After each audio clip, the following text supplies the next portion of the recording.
Assalamualaikum warahmatullahi wabarakatuh.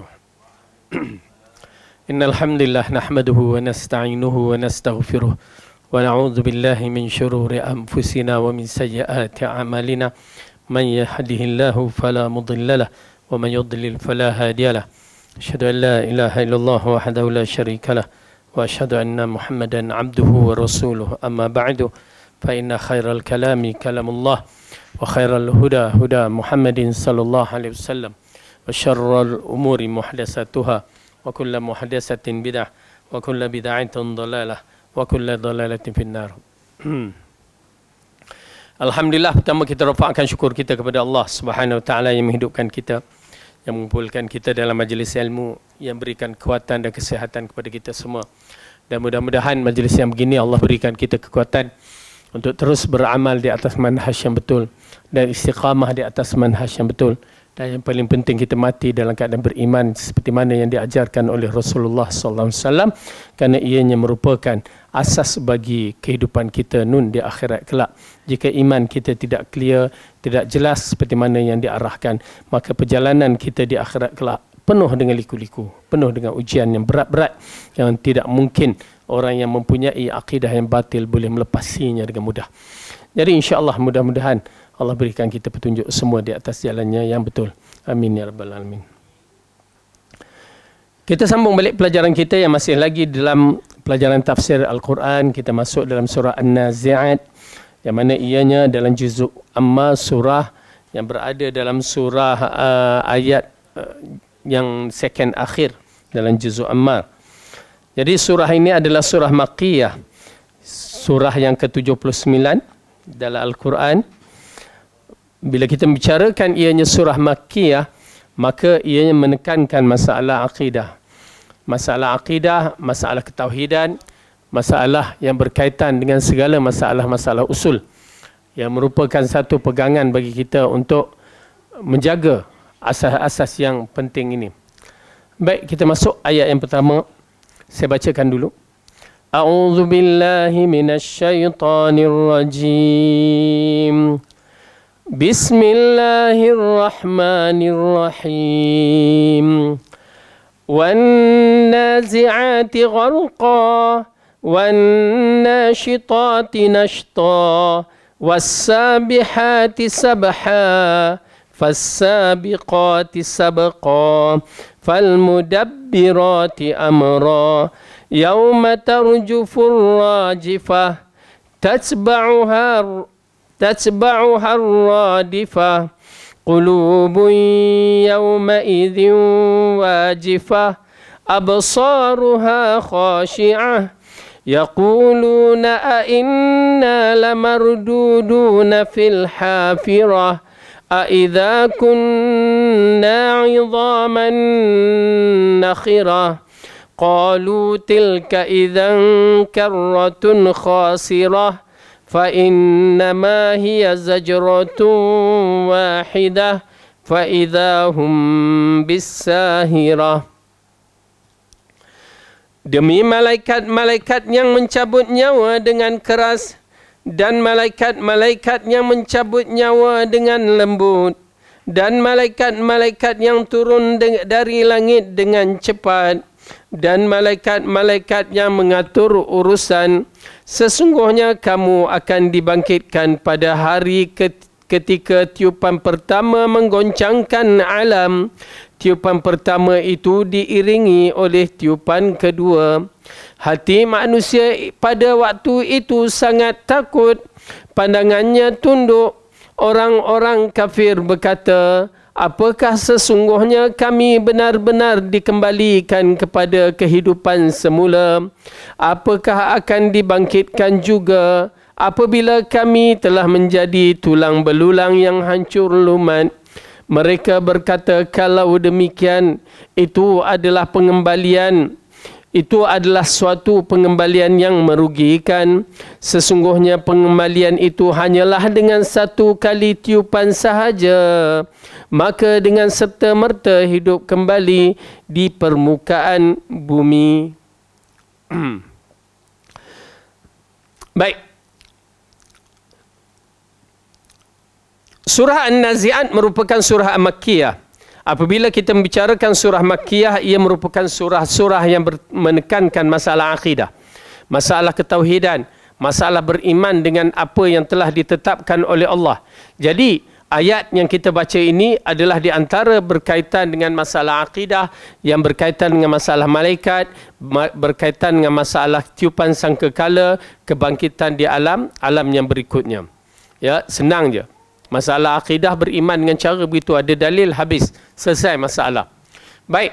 Apabila Allah mengetengahkan pertama sekali ayat ini, ya, dimulakan dengan wan nazi'ati gharqa wan nashitati nashta. Okey. Apabila kita melihat waw itu merupakan waw qasam, sumpah, yang mana Allah menceritakan ianya merupakan satu peringatan kepada kita, ya. Bila sumpahan-sumpahan itu dimulakan, biasanya ia merupakan satu peringatan yang perlu diambil berat, yang perlu diambil tahu. Kerana apa? Kerana ianya berkaitan dengan satu perkara yang besar. Maka Allah berfirman, wan nazi'ati gharqa, yang bermaksud demi malaikat yang mencabut nyawa dengan kerasnya. Ibnu Katsir dalam kitabnya, dalam terjemahan ni, Ibnu Mas'ud, Ibnu Abbas, Masruq, Sa'id Ibnu Jubair, Abu Saleh, Abu Duha dan As-Suddi berkata tentang firmannya wan nazi'ati gharqa, demi yang mencabut nyawa yang keras, yakni para malaikat ketika mencabut nyawa manusia. Okey, ini di antara perkara yang menarik yang berkaitan dengan ke hari-hari yang menggerunkan ini. Tuan-tuan dan perempuan yang dirahmati oleh Allah Subhanahu Wa Taala, kita ni beriman dengan malaikat, ya, dan setengah tu hafal 10 malaikat yang biasa disebut. Itu pun kadang-kadang tersilap hafalannya. Ya, apabila tentang malaikat maut ni disebut malaikat Israel. Ya, malaikat Israel adalah satu kalimah yang tidak dipakai dalam ahli sunnah. Bahkan ia adalah kalimah yang digunakan oleh golongan Israel, ya, Bani Israel atau Israiliyat, yang masukkan dalam cerita-cerita Israiliyatnya kalimah Israel. Jadi kalau kita membaca hadis ataupun kisah-kisah yang disampaikan melalui buku-buku tulisan terjemahan, dia ada sebut nama malaikat Israel tu, menceritakan malaikat Israel, terus kita tahu kedudukan hadis itu dhaif, ya, tidak sahih. Senang je. Kenapa? Kerana yang disebutkan dalam Al-Quran malakul maut, ataupun dalam hadis begitu, malaikat maut. Tetapi tidak kita dengar malaikat Israel. Jadi kalimah itu adalah gharib pada orang yang mempelajari hadis. Maka di sini malaikat-malaikat ini banyak hanya Allah yang mengetahui, ya. Banyaknya hanya Allah yang mengetahui. Kita tahu kedudukan malaikat-malaikat ini yang pergi masuk ke Baitul Ma'mur, yang keluarnya, ya, dan yang masuk itu tidak akan kembali. 100,000 pada tiap-tiap hari, ya, hari di sisi Allah ataupun hari kita, wallahu alam. Tetapi Allah mengingatkan bahawa ianya datang, bila dia keluar itu, maka dia tak akan datang dah. Malaikat lain pula yang datang. Jadi kedudukan malaikat ini terlalu banyak. Yang kita hafal tu Jibril, Mikail, Israfil, apa lagi? Malaikat maut, Munkar, Nakir, Raqibun, Atid, apa lagi? Ya, malaikat apa? Harut Marut, okey. Malaikat, okey. Malaikat apa, Ridwan, Malik, Zabaniyah, beberapa malaikat. Kita tak pernah dengar ada malaikat-malaikat yang seharusnya kita tahu bila kita nak tidur malam tu baca zikir, doa yang diwaritkan dalam hadis, ataupun kita tidur dengan berwuduk, maka ada malaikat bersama kita. Ya, waktu baby dalam kandungan pada hari yang ke-120 ada malaikat yang datang. Waktu kita bertahajud ada malaikat yang sama kita. Waktu apa lagi? Yang mana malaikat-malaikat ini waktu kita sakit ada orang yang datang ziarah, maka malaikat pun ada bersama-sama dalam siri ziarahnya kepada orang yang sakit. Begitu banyak malaikat-malaikat ni hanya Allah yang mengetahui. Hakikatnya hanya Allah yang mengetahui. Oleh kerana itu, pertama, kerana ianya merupakan satu persoalan ghaib, ianya kena berdiri dengan dalil. Kita beriman tanpa banyak bicara. Kenapa? Kerana ia persoalan ghaib yang tidak mampu untuk kita membicarakan, melainkan melalui hadis-hadis Rasulullah sallallahu alaihi wasallam.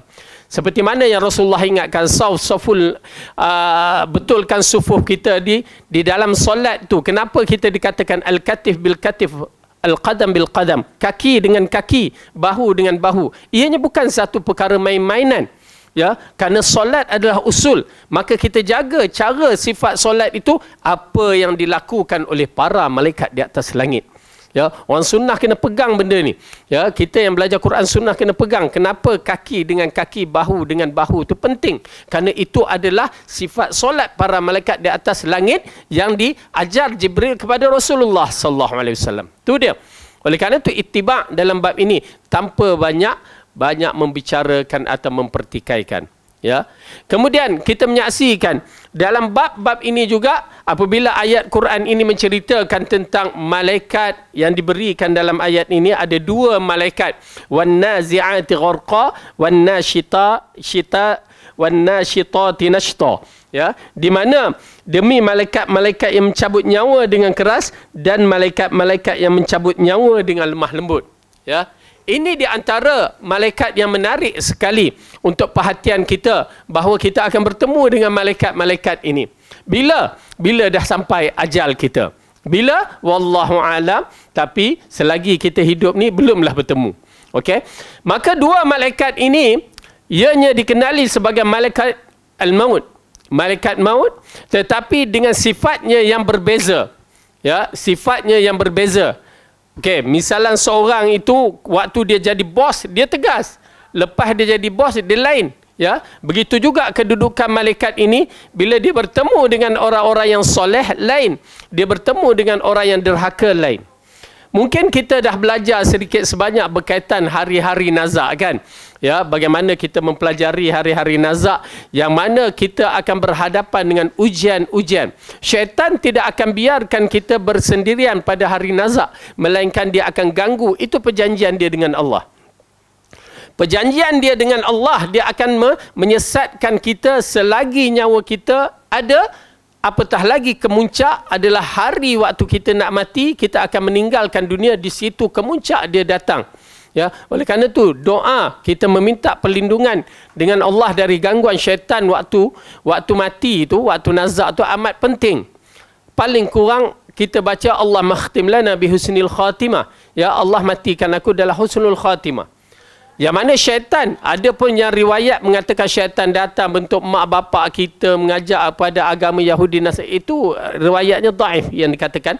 Tetapi ada satu hadis yang sahih yang mengisyaratkan Rasulullah mengajar kepada kita berdoa, ya, supaya kita tidak diganggu oleh syaitan, ya, kemuncak gangguan yang boleh menyebabkan kita terpesong hari kematian.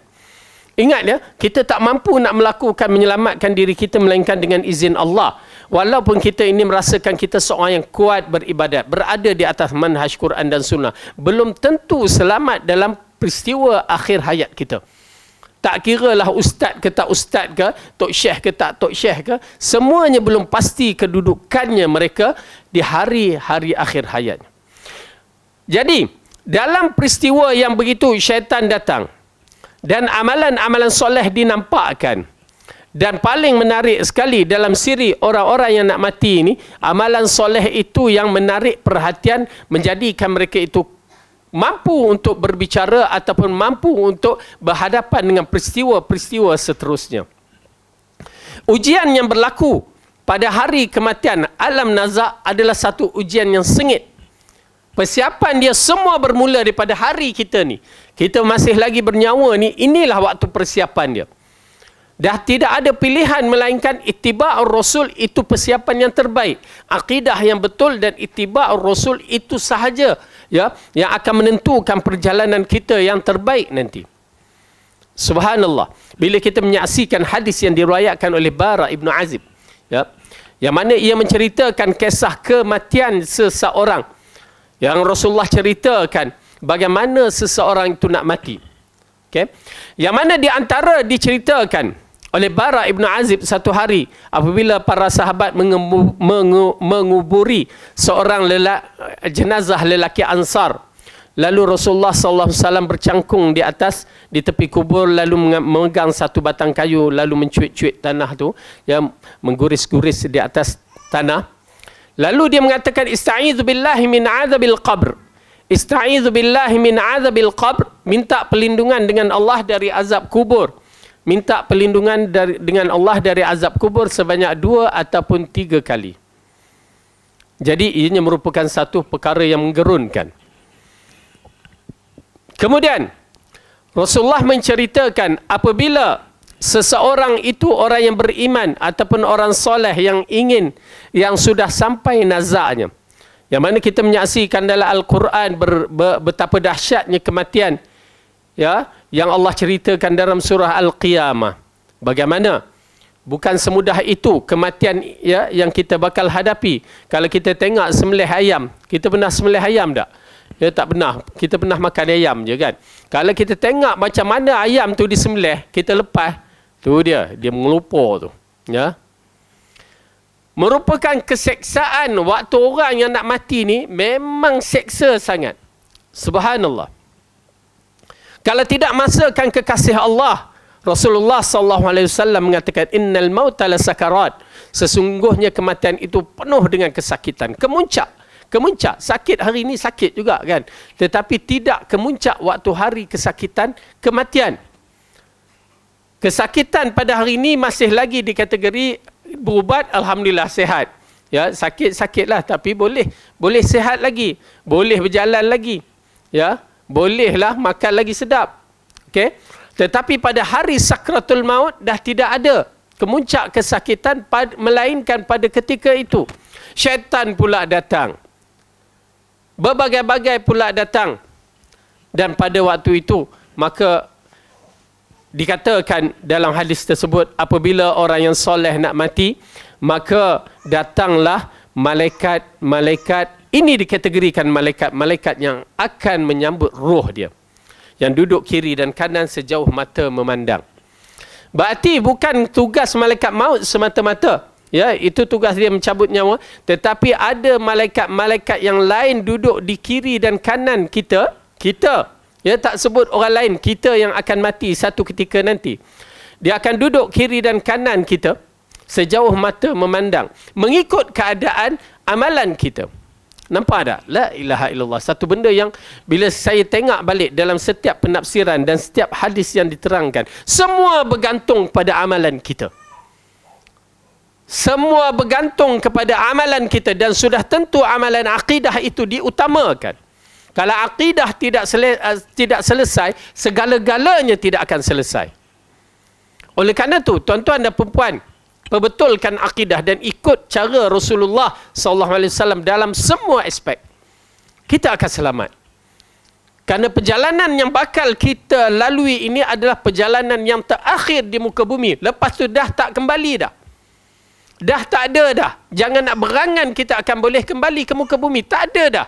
Macam mana kita nak kembali kepada zaman kanak-kanak, dah tak boleh. Begitu juga perjalanan itu. Kalau dah pergi, pergilah terus. Takkan kembali. Subhanallah. Maka apabila malaikat-malaikat yang duduk kiri dan kanan itu merupakan, ya, malaikat-malaikat yang baik yang disebutkan dalam hadis ini, orang yang soleh, maka malaikat itu dalam keadaan memakai pakaian yang berwarna putih dengan bau haruman, mukanya yang ceria, dan membawa kain kafan, ya, bau haruman, duduk di kiri kanan kita. Nampak tak? Busyra. Awal-awal lagi kita dikhabarkan dengan khabar busyra, khabar yang terbaik.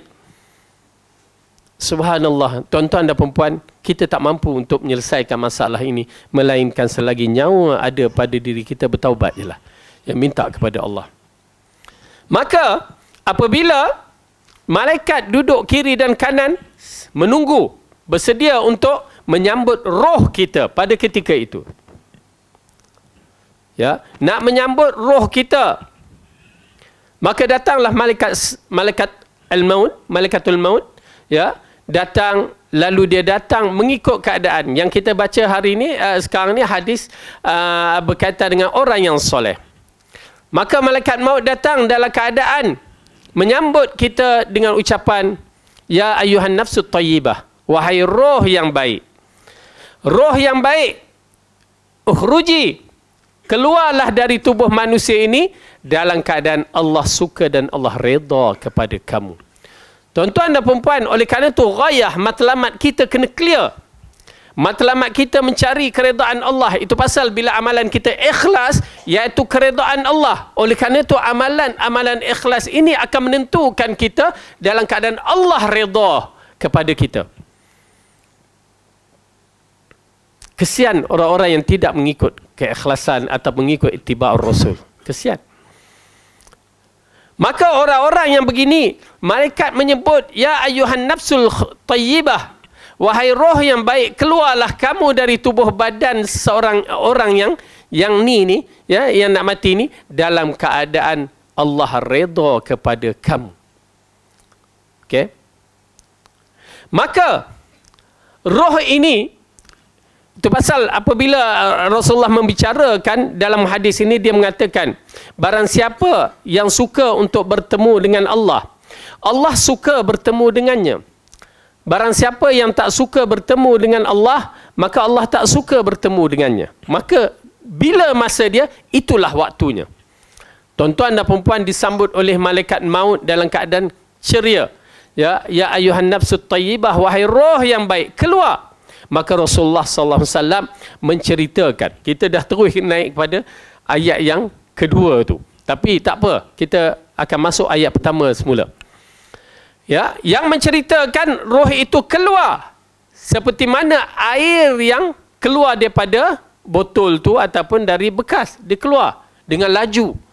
Ya, roh ini gembira. Kenapa? Allah bersedia untuk menyambutnya. Subhanallah. Oleh kerana itu bila kita menyaksikan ayat ini, wan nazi'ati gharqa wan nashitati nashta, ayat yang kedua itu berkaitan dengan roh yang baik. Malaikat yang menyambutnya adalah malaikat-malaikat yang terpilih dalam keadaan yang baik. Yang mana apabila roh itu keluar, ya, malaikat maut menarik roh itu keluar seperti air, lalu dimasukkan ke dalam kain kafan. Ya, kain kafan yang dibawa oleh malaikat yang duduk kiri dan kanannya. Itu dia. Okey, ini gambarannya. Baik. Kita berhenti pada roh yang baik, kita masuk roh yang berdosa. Jadi roh yang baik ini disambut ahlan wa sahlan, disambut dengan keadaan cukup menggembirakan. Nampak tak? Bagaimana permulaan di alam barzah, alam nazak kita. Itu yang saya letakkan, asingkan. Di alam nazak adalah satu alam, walaupun kita berada di alam dunia, tetapi hakikatnya kita berada di satu perjalanan yang menggerunkan, penentu syurga atau neraka kita. Ada pun orang yang berdosa. Orang yang berdosa ini, apabila Rasulullah SAW mengatakan, apabila seorang yang berdosa itu ataupun orang yang zalim itu nak mati, maka didatangkan malaikat-malaikat dalam keadaan yang menggerunkan, dengan pakaian yang berwarna hitam, ya, berbau busuk, dan membawa kain kafan yang berwarna hitam dan busuk. Nampak tak? Muqaddimah itu dah melecehkan. Subhanallah. Muqaddimah dah melecehkan. Dahlah syaitan masuk campur dalam urusannya, dah tentu syaitan berjaya. Yang kedua, datang amalan-amalan yang dia lihat amalan soleh, dia bercita-cita untuk melakukannya, yang disebutkan dalam surah Al-Munafiqun. Bagaimana mereka bercita-cita nak hidup kembali untuk beramal soleh, tapi tak mampu. La ilaha illallah, tak mampu. Tuan-tuan dan perempuan, boleh kita gambarkan tak? Macam mana bila dah terpisah tu, ya, berarti selamat tinggal. Kita terus tinggal. Kita tak dapat nak rasakan lagi. Jangan sampai kita rasakan pada peristiwa itu dalam keadaan kita menyesal. Kemudian, maka datanglah malaikat-malaikat itu duduk kiri dan kanan sejauh mata memandang. Maka datanglah malaikat maut. Dalam keadaan dia mengatakan, ya ayuhan nafsul khabithah, wahai roh yang jahat, ukhruji, keluarlah kamu dari tubuh badan orang ni dalam keadaan Allah murka kepada kamu dan Allah benci kepada kamu. Nampak tak bagaimana alam nazak, ya, tidak mampu kita membicarakan melainkan dengan dalil yang telah diterangkan oleh Rasulullah SAW. Nak keluar roh ini, bila dengar kalimah wahai roh yang jahat, Langsung dia tak nak keluar. Tetapi ajal kita telah ditetapkan. Mesti keluar ikut time yang ditetapkan. Malaikat maut, tugas dia mengikut arahan Allah, bukan mengikut arahan kita. Roh tak nak keluar. Sedangkan dia mesti keluar pada time yang ditetapkan. Ini dia kedudukan roh yang berdosa. Roh ini tidak mau bertemu dengan Allah. Maka Allah tak mau bertemu dengan dia. Na'udzubillah min zalik. Na'udzubillah min zalik. Minta lindung kepada Allah. Maka di sinilah Allah ceritakan secara terperinci supaya kita mengambil iktibar di dalam Al-Quran. Dan malaikat yang berurusan dalam bab ini, wan-nazi'ati gharqa. Malaikat-malaikat yang mengurus kematian orang yang tak baik ini, inilah dia. Yang duduk kiri dan kanan, malaikat maut yang mencabutnya. Dan ada lagi malaikat-malaikat yang hanya Allah yang mengetahui. Tetapi peristiwa ini diterangkan di dalam Al-Quran. Kita lihat di dalam surah Al-An'am. Cuba buka.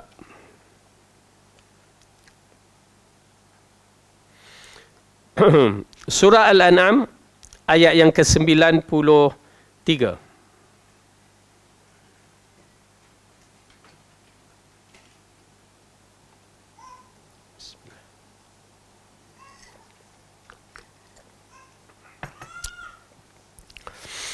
A'udzu billahi minasy syaithanir rajim. Jumpa ya, ayat 93. Surah ke-6 Al-An'am juzuk ke-7. Wa man azlamu mimman iftara 'ala Allahi kadhiban aw qala uhiya ilayya wa lam yuha ilayhi syai'. وَمَنْ قَالَ سَأُنْزِلُ مِثْلَ مَا أَنْزَلَ اللَّهُ وَلَوْ تَرَى إِذِ الظَّالِمُونَ فِي غَمَرَاتِ الْمَوْتِ وَالْمَلَائِكَةُ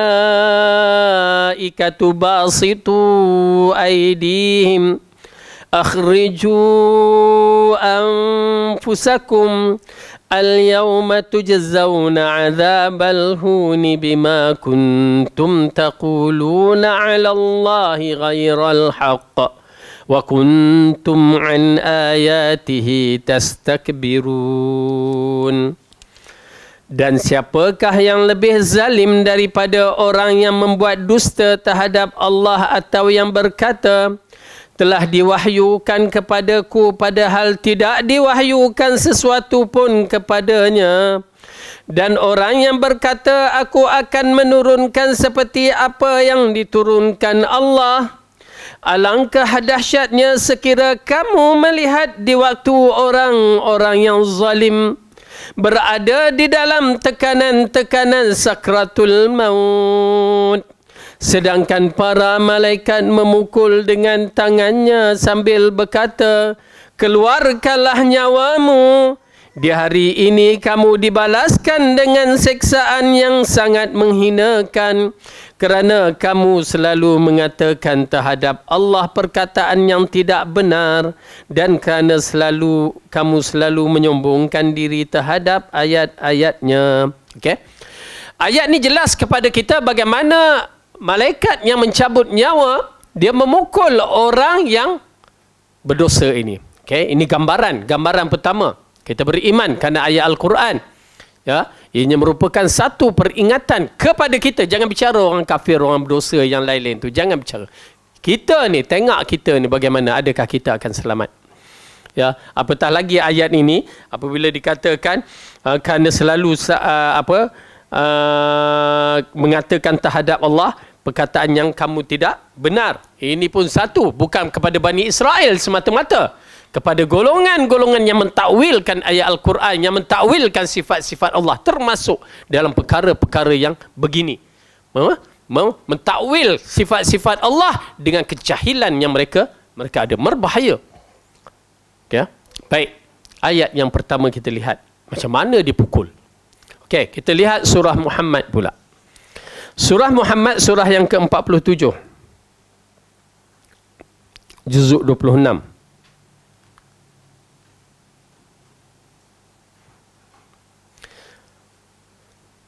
Surah yang ke-47, juzuk 26.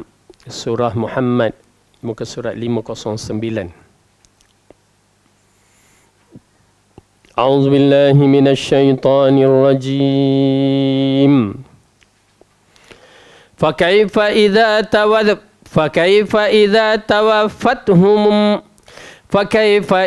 tawaffatuhumul malaikatu yadribuna wujuhahum wa adbarahum dzalika bi annahum ittaba'u ma askhatallaha wa karihu ridwanah fa ahbata a'malahum. Bagaimanakah keadaan mereka apabila malaikat maut mencabut nyawa mereka seraya memukul muka mereka dan belakang mereka? Yang demikian itu kerana sesungguhnya mereka mengikuti apa yang menimbulkan kemurkaan Allah dan kerana mereka membenci apa yang menimbulkan keredaannya. Sebab itu Allah menghapuskan pahala amalan-amalan mereka. Ya, na'udzubillah. Ini di antara sifat-sifat. Dipukul. Ayat yang kita baca dalam surah Al-An'am tadi dipukul tanpa dijelaskan pukul di bahagian mana. Maka ayat di sini diterangkan dengan perinci sedikit. Yadribuna wujuhahum wa adbarahum. Dipukul bahagian depan, muka dan juga di bahagian belakang. Sedangkan kita berada di sisi mayat, kita tak nampak pun kan? Tak nampak pun. Mayat tu kena begitu. Sebab itulah perkara ini adalah perkara yang wajib diimani. Ianya bukan masalah depan mata. Depan mata pun kalau tak nampak, dia tak boleh dibicarakan. Hanya perlu beriman. Dan ayat yang ketiga. Ya, kita menyaksikan bagaimana sifat-sifat kematian ini datang di dalam 3 surah ini. Ayat yang ketiga dalam surah Al-Anfal. Ayat yang ke-8. Ayat ke-8. Surah yang ke-8. Juzuk ke-10. Ayat yang ke-50.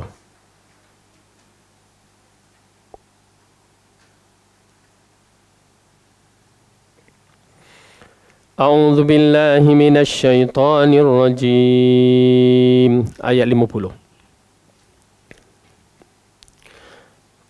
Surah ke-8, surah Al-Anfal, juzuk 10, ayat ke-50. Walau tara idh yatawaffal ladzina kafarul malaikatu yadribuna wujuhahum wa adbarahum. Yadribuna wujuhahum wa adbarahum wa dhuqu 'adzabal hariq. Dzalika bima qaddamat aydikum wa annallaha laisa bidzallamin lil 'abid. Kalau kamu melihat ketika para malaikat mencabut jiwa orang-orang yang kafir seraya memukul muka dan belakang mereka, dan malaikat berkata, rasakanlah olehmu siksaan yang membakar, tentulah kamu akan merasa ngeri. Demikian itu disebabkan oleh perbuatan tanganmu sendiri.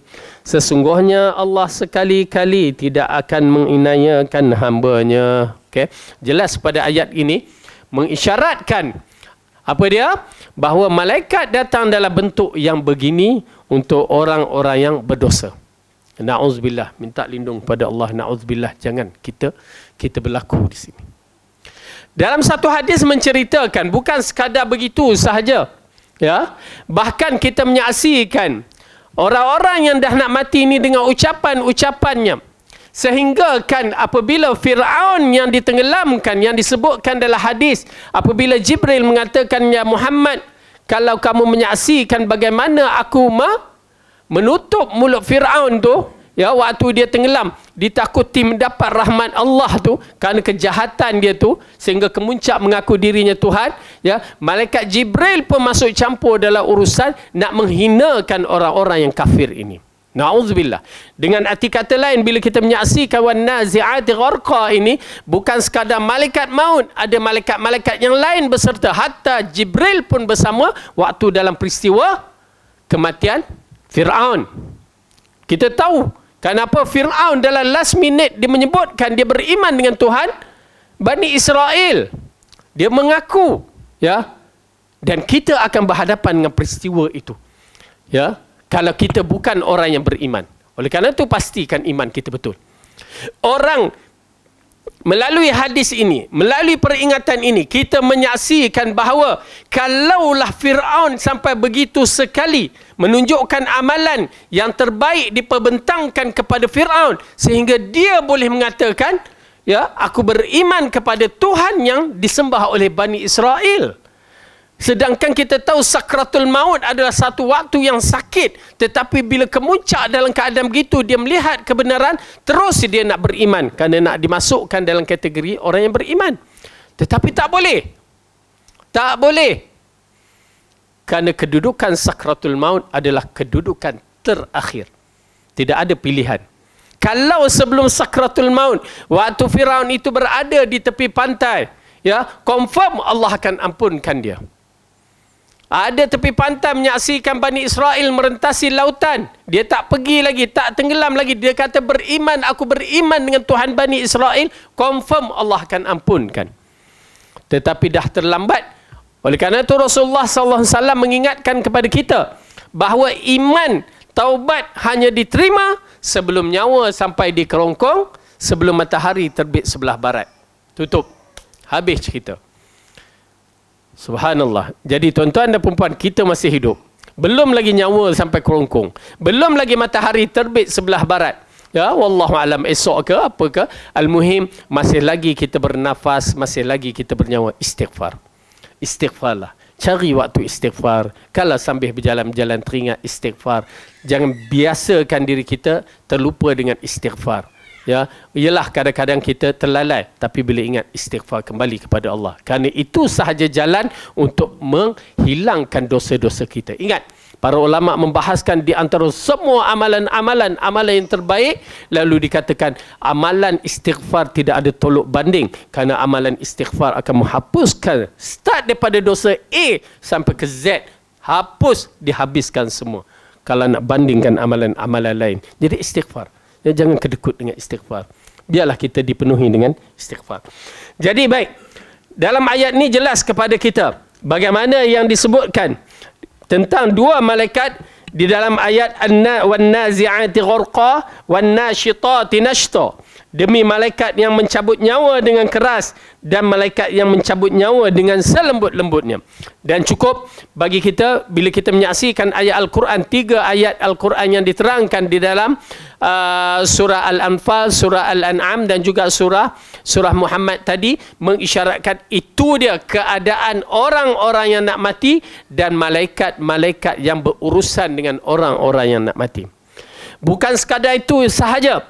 Bahkan malaikat-malaikat ini datang, ya, apabila roh itu telah dibungkuskan, maka dibawa ke atas langit dengan kelajuan, ya, disebutkan berkaitan dengan ayat-ayat yang berikutnya, wasabihati sabhan fasabiqati sabqa. Ya, berselisih pandangan ulama dalam mentafsirkan ayat itu, tapi nak menceritakan roh kita terus dibawa ke langit. Roh orang yang beriman dibawa ke langit dan merentasi 7 petala langit. Saya beriman kerana hadis sahih. Ya, 7 petala langit dalam sekelip mata kelajuan cahaya. Ya, malaikat yang bawa, bukan bukan Grab, bukan JNT ke apa ke, tak. Malaikat sekelajuan langit, kelajuan kilat, kelajuan cahaya, lalu membawa ke langit untuk dipersembahkan kepada Allah. Ya, bagaimana wallahu a'lam, tetapi itu dia prosedur yang berikutnya. Perjalanan dipersembahkan kepada Allah, sedangkan di antara satu langit dan satu langit, hadis yang bertaraf hasan li ghairihi yang Ibnu Mas'ud ceritakan bahawa Rasulullah menceritakan di antara satu langit ke satu langit adalah 500 tahun perjalanan. Subhanallah, dalam sekelip mata sampai ke atas langit. Maka dipersembahkan kepada Allah bagi roh orang yang baik. Maka roh orang yang baik dipersembahkan kepada Allah. Malaikat, lalu Allah mengatakan, masukkan orang ini di dalam kitab Illiyin yang disebutkan dalam pelajaran yang lepas dalam surah Al-Mutaffifin. Wa ma adraka ma Illiyun kitabun makum yashhaduhul muqarrabun. Yang mana kitab ini yang tertulis, ya, dan disaksikan oleh para malaikat yang rapat dengan Allah bahawa dia ni orang yang terbaik. Subhanallah. Tuan-tuan dan puan-puan, nampak bagaimana perjalanan orang-orang yang beriman? Bagaimana perjalanan orang-orang yang terpilih ni? Ya, begitu hebat. Ya, naik sampai begitu hebat. Namun begitu, bagi orang-orang yang beriman ini, dia akan tersekat di tengah perjalanan. Salah satu sifat dia, ya, yang mana Rasulullah sallallahu alaihi wasallam mengingatkan bahawa orang-orang yang tidak akan melepasi, ya, langit pertama, di antaranya adalah orang yang berhutang. Ya, ini di antara kecelakaan orang yang berhutang. Tuan-tuan dan perempuan, kalau ada hutang, bayar je lah. Ya, bayar je lah. Tak mampu bayar banyak, bayar sikit-sikit. Tak mampu bayar sikit, minta halal. Kalau tak halal, kena bayar. Kalau dapat halal, alhamdulillah. Tapi itu kedudukan orang yang berhutang. Ya, sehingga Rasulullah SAW tidak melakukan solat jenazah kepada orang yang berhutang. Dahsyat. Berarti dahsyat kedudukannya. Dia memperlekehkan hutang, maka teruk dia di sisi Allah. Maka akhirnya dia tidak akan melepasi langit yang pertama. Bila tidak melepasi langit yang pertama, dikategorikan orang yang bermasalah. Kemudian, ada pun orang yang berdosa, orang yang fasik, orang yang zalim, orang yang kafir. Ruh itu dibawa, ya, kepada dikumpulkan lalu dibawa ke atas langit. Namun tidak melepasi, walaupun langit pertama tidak melepasinya. Nampak tak? Mengisyaratkan, ya, kedudukan mereka itu hina dan diarahkan kembali ke muka bumi, dan cerita itu berkaitan dengan alam barzah pula. Baik.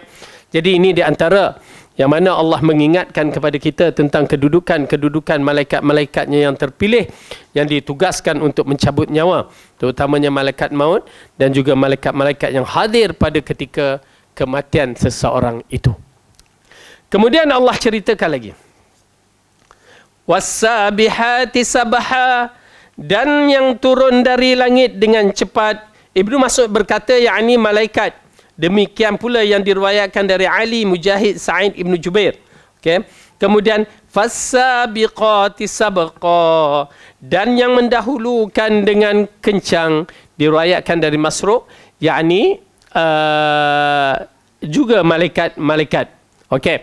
Jadi ayat ini menceritakan bagaimana was-sabihati sabha, ya, ada kita lihat kepada tafsir dia yang berbagai-bagai, namun dikaitkan dengan malaikat-malaikat yang mempunyai kehebatan mereka masing-masing. Ya, malaikat yang mempunyai kehebatan diri mereka masing-masing. Kita tak tahu. Ya, oleh kerana itu hanya boleh kita beriman sahaja dalam bab-bab malaikat ini.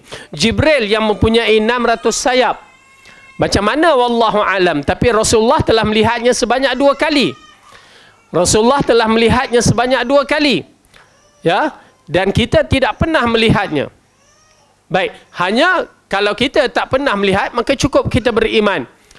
Cukup, bagi saya cukup. Ya, beriman dah memadai bagi saya. Itu tugas kita beriman, bukan nak selidik. Ya, yang mana Rasulullah terangkan cukup. Okey. Kemudian malaikat-malaikat yang lain yang disebutkan di dalam surah Fatir. Okey, cuba tengok surah Fatir.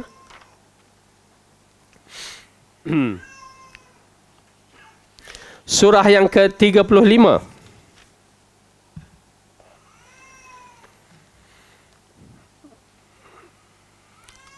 Ayat pertama kita mulakan. Bismillahirrahmanirrahim. Alhamdulillahi fatiris samawati wal ardi ja'ilil malaikati rusulan uli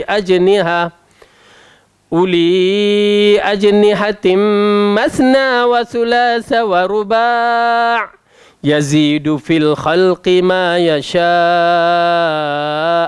Inna Allah ala kulli syai'in qadir.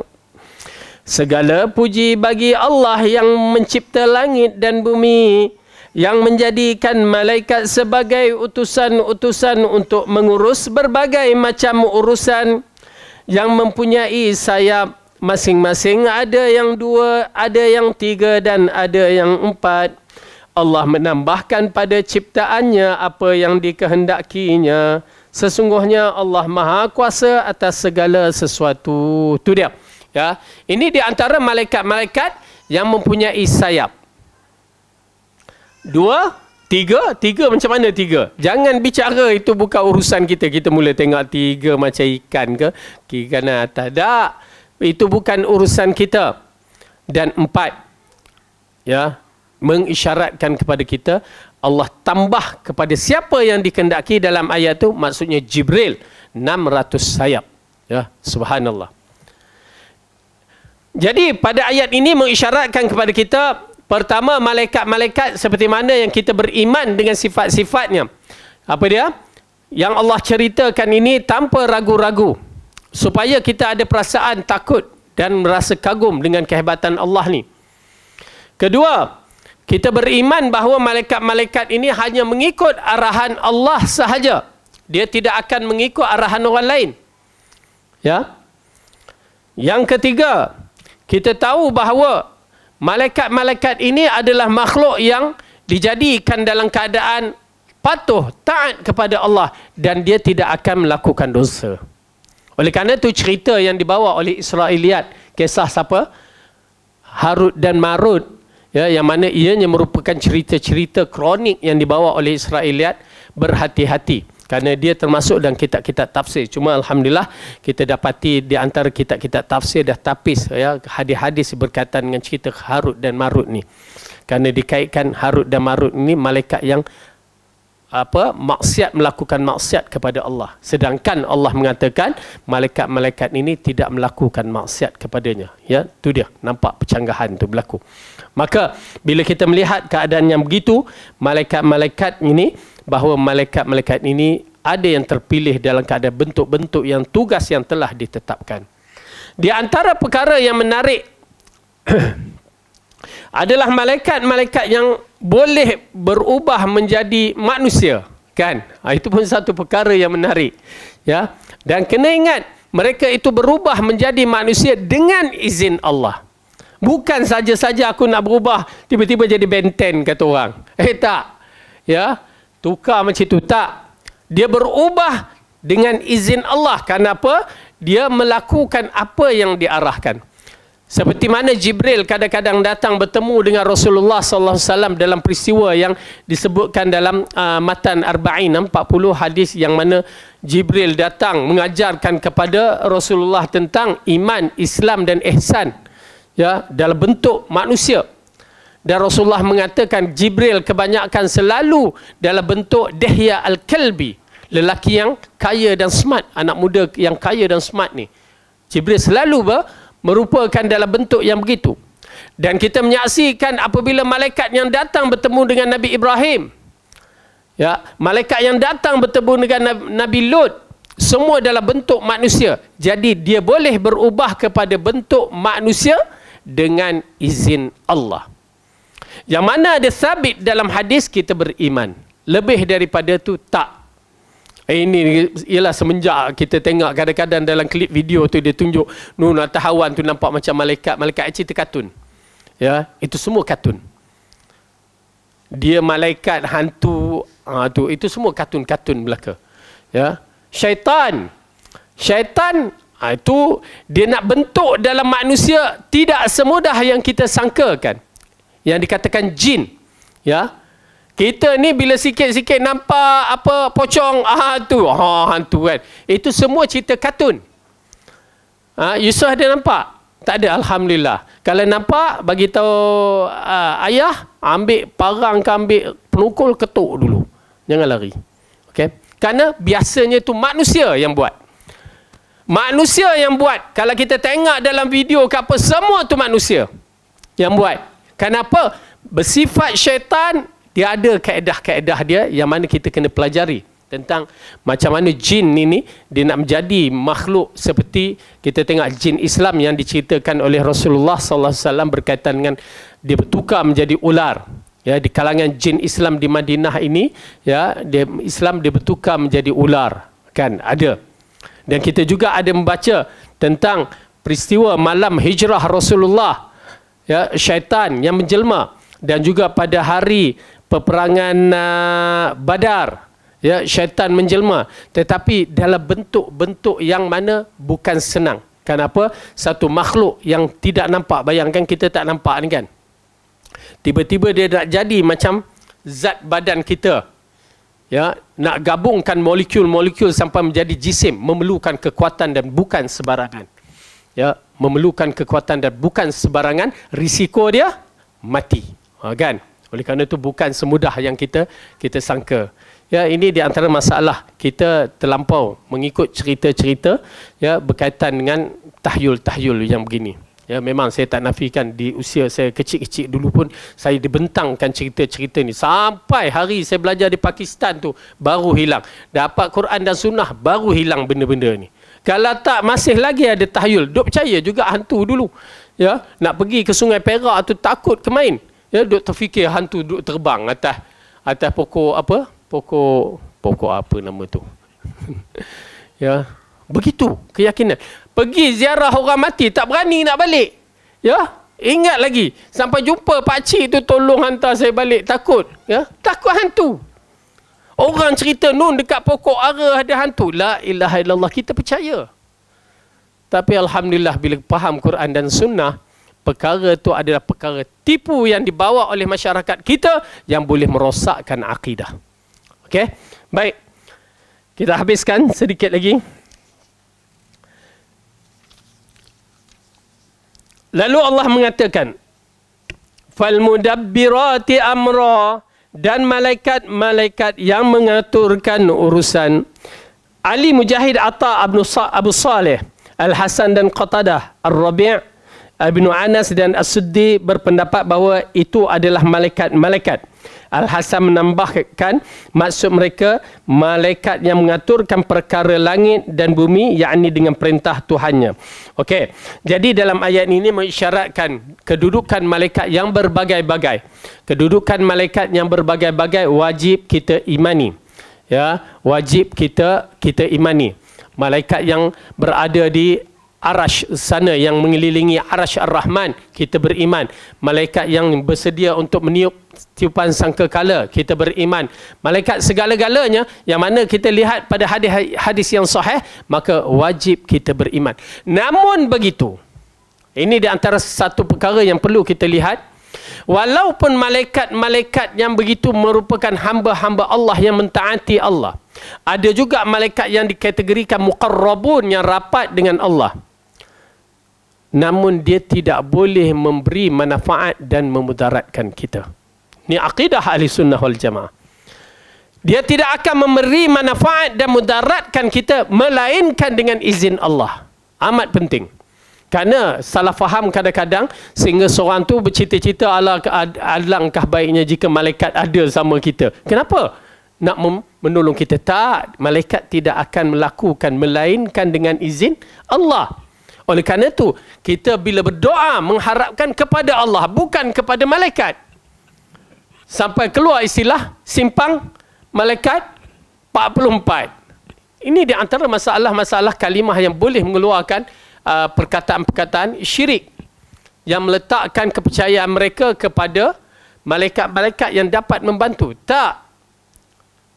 Dan juga kalau malaikat yang muqarrabun, yang rapat dengan Allah, tak dapat membantu, apatah lagi nabi-nabi kita yang hidup di alam ghaib sana, di alam kubur, yang mana dia pun tidak dapat membantu kita.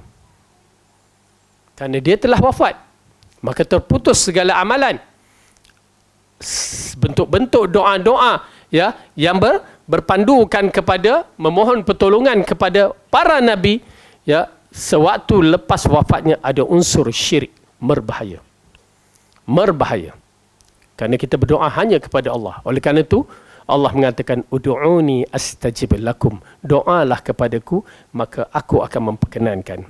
Jadi insyaAllah. Namun begitu, malaikat-malaikat adalah mereka yang terpilih, dan kita memang mengharapkan malaikat-malaikat yang baik ini ada bersama kita, tidak dinafikan. Seperti mana yang disebutkan dalam hadis berkaitan dengan rumah yang tidak dimasuk oleh malaikat. Malaikat apa tu? Malaikat rahmat.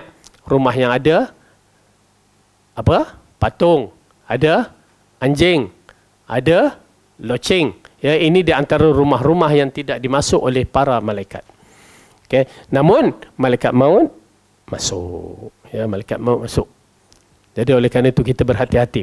Jadi insya-Allah mudah-mudahan dalam bab malaikat ini sedikit sebanyak kita fahami, dan yang paling penting dalam bab ini kita beriman dengan kewujudan malaikat dengan cara yang betul, dan tidak boleh dianggap sebagai mereka ini ya melebihi daripada Tuhan kita, yakni Allah, sampai kita berdoa untuk minta bantuan apa segala-galanya kepada malaikat pula. Jangan.